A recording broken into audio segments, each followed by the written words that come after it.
go into WWE Saturday Night Main Event from last night, May 24th of 2025. They had an attendance of 9,685. I'm sorry, they had a setup of or attendance of 9,761 with one available ticket. I fucked up on the editing there, so they sold out. It's saying one a ticket that was available. They sold out. That just was what it was. So that was cool. The first match of the night was a good match to start out with. We got Seth Rollins and Braun Breaker with Paul Heyman versus Punk and Sami Zayn. Punk got a pretty good pop when he came out. The crowd almost drowns out his music. We get a pre-match brawl before the bell even rings. Zayn sends Rollins out. Punk and Zayn double clothesline breaker over the top. Then the match officially starts. Rollins backs Zayn into the ropes. The ref intervenes. Breaker clothesline Zayn behind the ref's back. Zayn gets bounced off the commentary table. Breaker leaps off the apron with a huge clothesline, sending Sammy over the announce table. That was pretty nice. Then we went to a commercial break. There was a lot of fucking commercial breaks in this. I saw a lot of people crying about this online, and there feels like there's more commercial breaks in this than an episode of Raw or SmackDown. And anyway, Breaker dominates Zayn during the post break and taunts Punk. Rollins and Breaker work together until Zayn breaks free. Zayn hot tags Punk to another huge pop. Punk runs wild. Clothesline, calf kick, neck breaker, code red, near fall, and lost my place. Near fall. Punk hits a bulldog and flying elbow drop. Rollins kicks out. Attempted GTS broken up by Breaker. Rollins hits a pedigree. Zayn breaks up the pin and moonsaults onto Breaker outside. And then we go to commercial and come back. Punk and Rollins trade punches. Both are down after a double clothesline. Zayn and Breaker tag in. Tornado DDT by Zayn. Haluva kick set up blocked by Rollins. Punk dives onto Rollins. And there's an exploder suplex on Breaker. Heyman grabs Zayn's leg to stop the Haluva kick. And then we get Big Bronson Reed coming back from his long injury that he's been off since the beginning of the year. He spears Punk through the barricade, and Breaker hits Zayn with a spear. The finish of the match is Breaker pins Zayn after hitting a spear on him with Bronson's interference. And now we've been saying for weeks who's going to be the third guy. Now we know who the third guy is for their group, even though they don't have a name for it yet. Post-match, Reed enters the ring and embraces Rollins. And I'm sure you guys remember, commentary also pointed out that they had been feuding in the past, but obviously they've patched things up. Reed shakes hands with Breaker and Heyman. Reed is now aligned with Rollins, Breaker, and Heyman. Punk tries to fight back, but gets crushed by Reed's senton. Rollins and Breaker hold Punk down for a devastating tsunami. The trio stands tall over Punk's broken body as Heyman celebrates. And this is a good match. This was a good reveal. And it was a strong way to open the show. And they'll be running with this story for a while. And they got a pretty devastating looking group. What did you think of all this, TJ? I mean, it was definitely a good match. And at least the ending in this was not revolving the Wyatts. Bronson Reed's like a pretty good monster type guy. What is it? Who's the guy that got fired that put him over? Oh, I can't remember his name now. Braun Strowman. Yeah, because they're all the same names. But no, Braun Strowman did a really good job fucking getting him over, and they actually did a good job with him. Like, remember he fucked Seth over. Like, he sent him out for a couple months, I think, because he kept doing the tsunamis. Hit him with like half a dozen of them or something. That's a good reveal for him being like the third guy, and that's actually, I like that it's another young guy, and they'll be getting those guys over, and Paul working with them is going to be good shit. So I generally liked everything about this. It's not like it was like the best match in the world, but it was pretty good, and the ending was awesome. So it's not bad. This is a Saturday Night Raw that we're watching here, essentially. In stereo. Yeah. Why don't you take us into the next match? So we got the next one here, which is for the Women's United States Championship. Zelina this might be the worst one of the night. Yeah, I was just about to say the same thing. Chelsea Green, Vega, Secret Hervis out at ringside. Green opens aggressively, cornering Vega and taunting. Vega counters with a roll-up, 2 count, head scissor takeover. Vega goes for a 619. Green dodges and yanks her outside. We got the big moment here with Green powerbombing Vega on the floor. Yeah, Green's like so much bigger than her. Back Like in a the foot ring, taller. yeah, Green scores a 2 count, slams Vega's face into the canvas, slaps her and drops her face again for another 2 count. Green stretches Vega with a back-mounted arm pull and a rear chin lock. Vega escapes with the jawbreaker, but Green boots her down and then stomps her in the corner. Green misses a springboard splash. Vega begins her comeback. Vega lands a clothesline and a back suplex, kip up, and fires up the crowd. Hits a Meteora-style corner drop kick. Green dodges a diving move and then goes for the unprettier. Vega counters into a backstabber.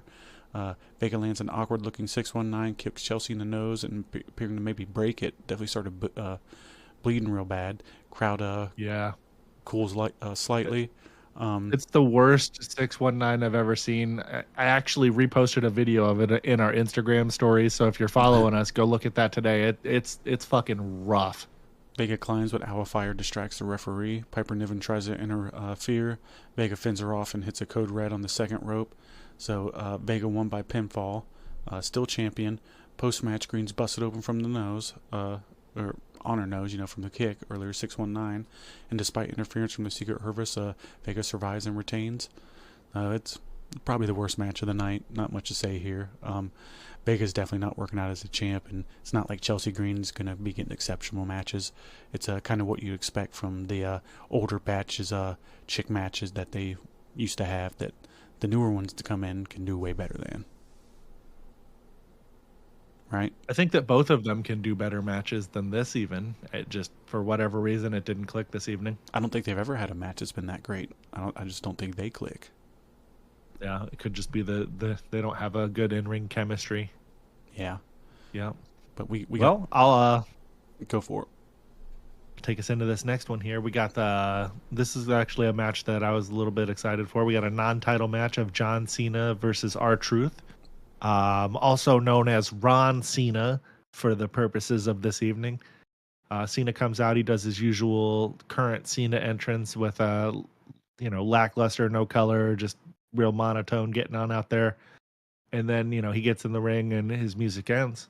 And then his music starts over again. And Truth comes out and he does like the OG Super Cena entrance to a huge pop, man. He was doing all of the old school mannerisms, the salute.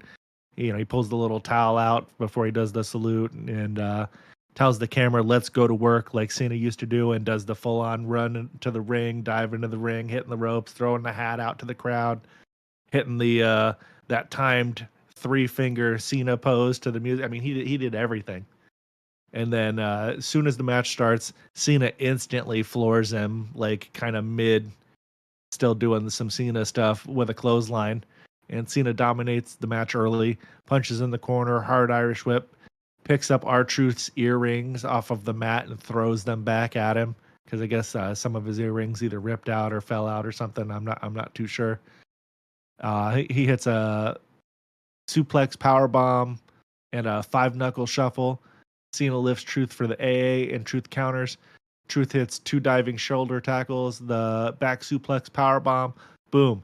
Truth hits him with the 5-knuckle shuffle. Attitude adjustment on Cena. The crowd is losing their mind. This was probably some of the more hype that they got for the night. He goes for the STFU and gets it locked in on Cena, and Cena manages to crawl to the ropes and escape. He rolls to the outside to regroup. He got hit by all of his moves. He's figuring it out. On the floor, Cena sends Truth head first into the ring post. Cena enters the ring with the undisputed title, but hesitates. He looks conflicted. I don't know if character-wise he's actually conflicted here, or he was just doing this to swerve the ref.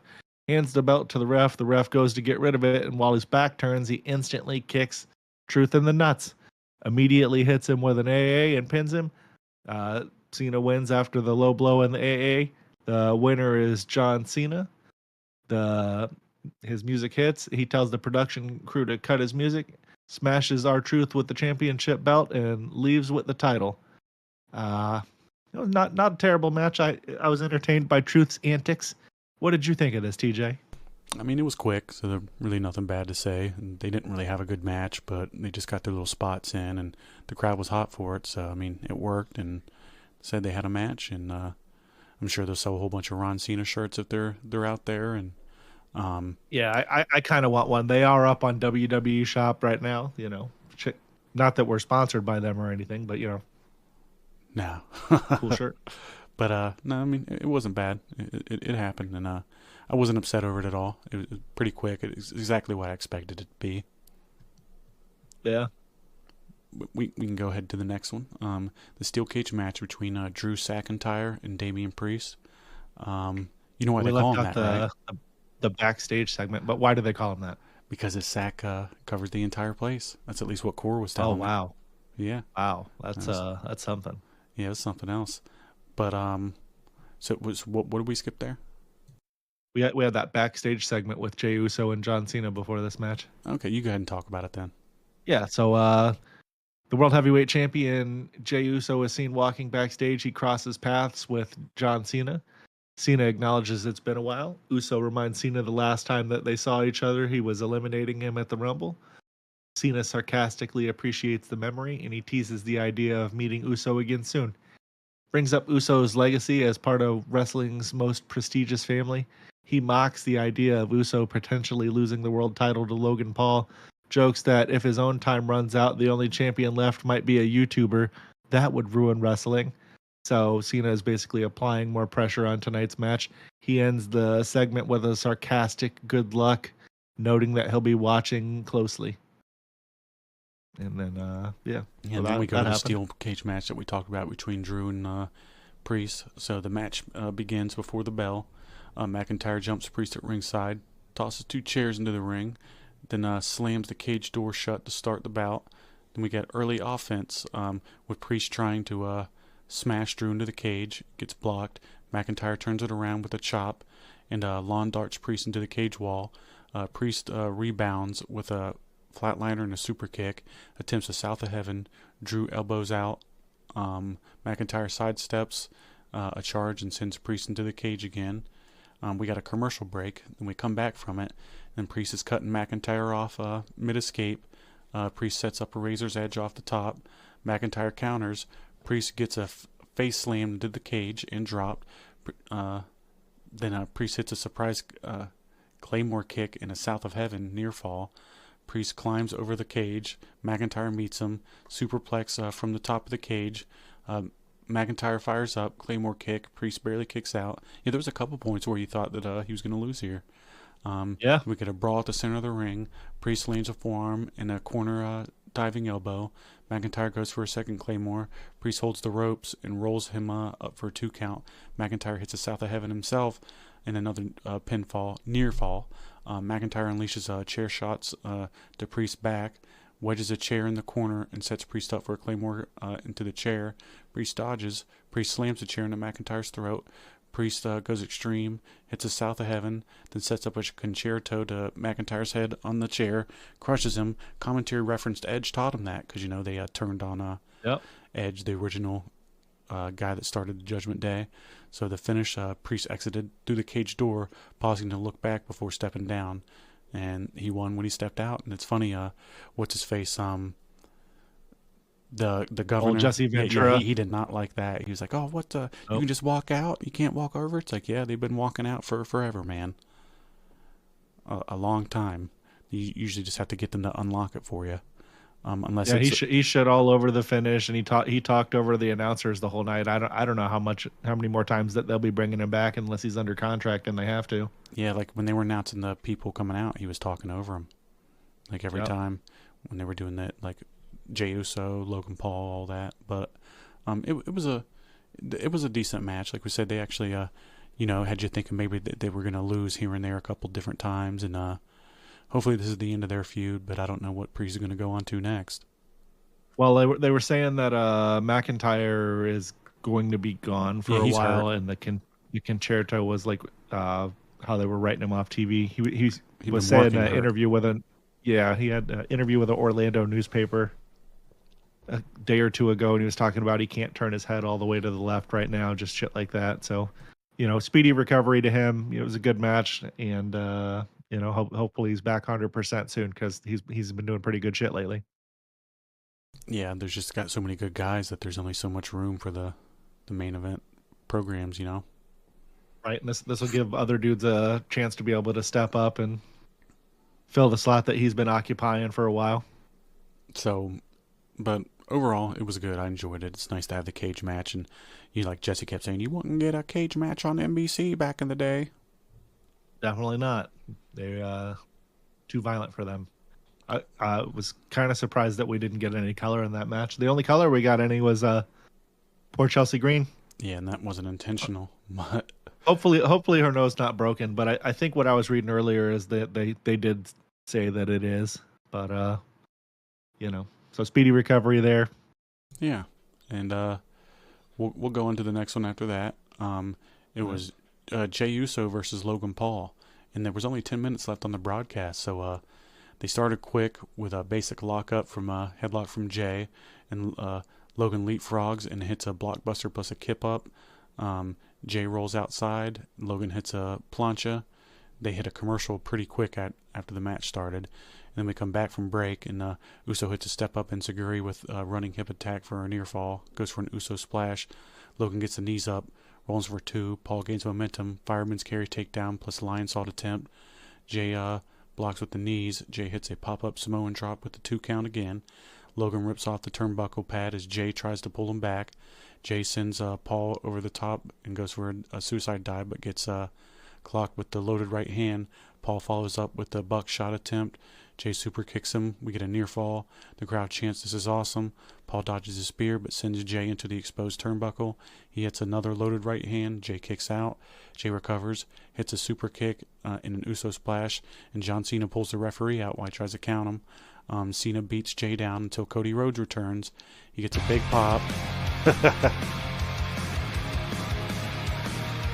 Yeah, that's what hit.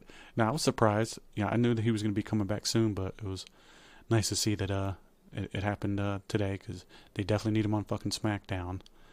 You've been feeling him not being on the show. Cody hits Cena with a crossroads. Logan tries to strike Cody. Cody ducks. Jey spears Logan for a second Uso splash. So the finish, the referee returns to count the pin after that. Jey Uso gets a pinfall win. He's still champion. Post-match, Cody grabs a mic, calls out Cena for, he's like, enough! Announces that he's back and ready to fight. Declares a team with Jey Uso versus Cena and Logan Paul at Money in the Bank. The show ends after the mic drop. And it was a good little PLE. It wasn't bad. It's exactly what I It's exactly what I expected. They furthered 2 things. They had the Bronson Reed thing and the Cody return. And overall, I liked the show. What'd you think? It was a pretty good show. I'd give it like a C+, B-, somewhere in that neighborhood. The matches were pretty good. What do you think about the last match? The last match was really good for the most part. Even though it was short, they told the story that they need to. Paul looked good. Uso looked good. The Cena running out made sense. I like where they're going with the tag team match at Money in the Bank, even though I really wanted Punk and Cena at Money in the Bank. Also, though, Punk and Cena need more than just a 3-week feud into a PLE. That needs to be a little bit longer than that. So it makes sense that it wouldn't be that just yet. We'll get it at some point, and it'll be good. But yeah, for sure. We're going to have to keep waiting. So we're going to cap off all the wrestling shows for the week? There's a lot of wrestling this week. Jeez. Yeah, well, like I said, it wouldn't be that bad if some of it was a little bit better. It didn't feel nearly as bad to go through that last one as it did the SmackDown and Collision. But we can go ahead and